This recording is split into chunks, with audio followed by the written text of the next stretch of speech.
Assalamualaikum warahmatullahi wabarakatuh.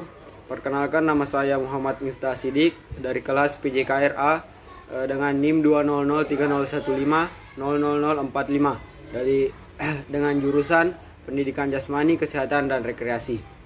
Baiklah, di sini saya akan menjelaskan peran dan kedudukan olahraga dalam perkembangan nilai sosial. Nilai sosial dalam olahraga. Ada beberapa pokok personal yang berkaitan dengan olahraga dan perkembangan nilai-nilai beserta isu dan perdebatannya. Yang pertama, apa dan mengapa sosiologi olahraga? Konflik mengenai isu akan perkembangan sosiologi olahraga itu di masa mendatang menjadi fakta bahwa tidak setiap orang memberi dukungan akan kehadiran ilmu sosiologi olahraga.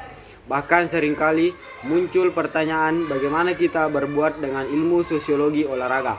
Tujuan utama dari pokok pembahasan mengenai apa dan mengapa dalam kajian ilmu sosiologi adalah berangkat dari definisi olahraga. Olahraga telah didefinisikan sebagai aktivitas fisik yang melibatkan unsur-unsur berikut.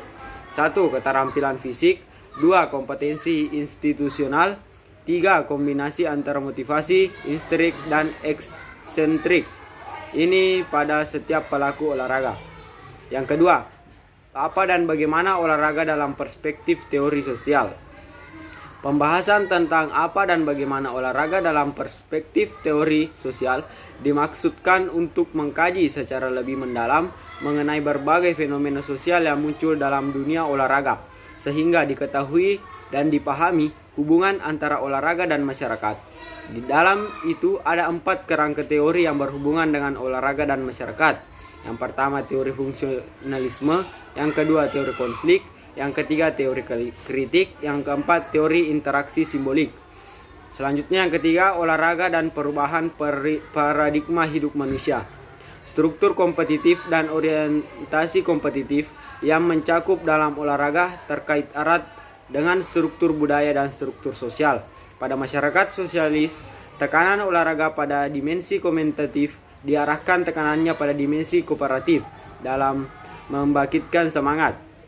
Sementara pada masyarakat kapitalis dan sosial, olahraga diangkat kembali pada aspek ideologi politik.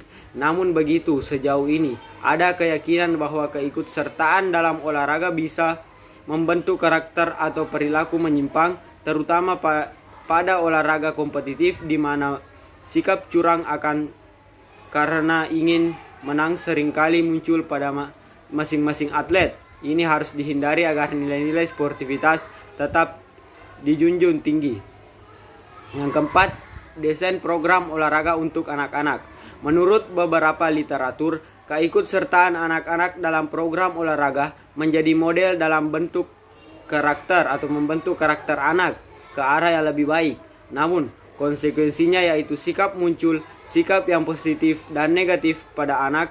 Ini disebabkan karena lingkungan anak untuk berolahraga yang berbeda, sehingga pengalaman yang didapat pun juga berbeda.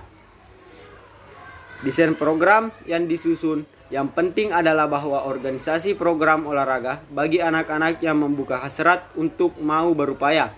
Dengan demikian, saat mereka dewasa dapat melanjutkan minatnya menjadi atlet yang unggul yang dapat mengharumkan nama bangsa dan negaranya didasarkan pada tujuan yang berbeda.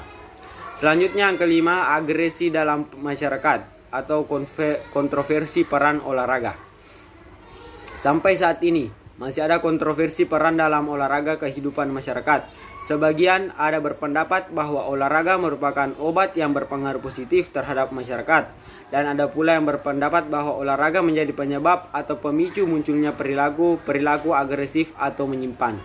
Banyak orang membantah bahwa olahraga adalah obat untuk kekerasan yang muncul di masyarakat. Namun keikutsertaan seseorang dalam olahraga tidak dapat membantu yang bersangkutan untuk mengurangi rasa kejenuhan atau stres dalam kehidupannya. Di samping itu, bantahan olahraga sebagai obat, banyak pula orang yang berpendapat bahwa olahraga adalah penyebab munculnya tindak kekerasan.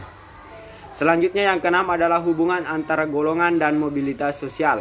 Keikutsertaan dalam olahraga di masyarakat merefleksikan dinamika dari hubungan antar kelompok. Hubungan antar golongan juga dapat berarti dalam mensponsori atau mempromosikan olahraga pada tingkat sekolah menengah anggaran dalam penyelenggaraan olahraga di sekolah ataulah bisa diatasi melalui pencairan sponsor.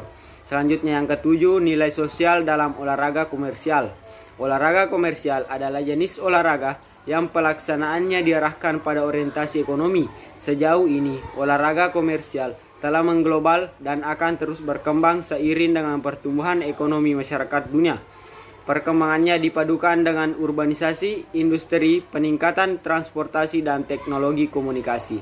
Selanjutnya, dinamika hubungan olahraga dengan media. Pengaruh media dalam olahraga dalam kehidupan kita bergantung pada seberapa banyak informasi tentang olahraga yang kita dapat melalui media tersebut dan berapa banyak kita mendapatkan melalui pengalaman langsung.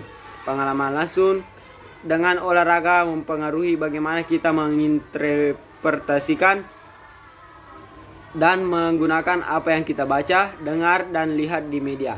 Selanjutnya yang kesembilan, hubungan olahraga dan politik. Bentuk keterlibatan pemerintah dalam olahraga adalah ingin merubah masyarakat seperti 1. Melindungi dan memelihara masyarakat. Yang kedua, mengembangkan kemampuan fisik dan kebugaran jasmani masyarakat. Yang ketiga, mengangkat harkat dan martabat kelompok masyarakat. Yang keempat, menanamkan rasa solidaritas antara warga masyarakat. Yang kelima, meningkatkan nilai legitimasi sistem politik dan kekuasaan.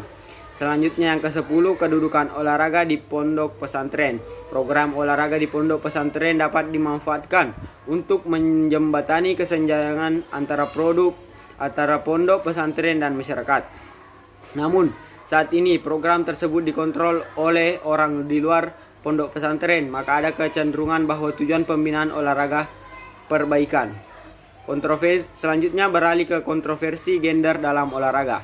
Kontroversi tentang gender atau jenis kelamin sering muncul dalam olahraga selama bertahun-tahun atau bahkan berabad-abad.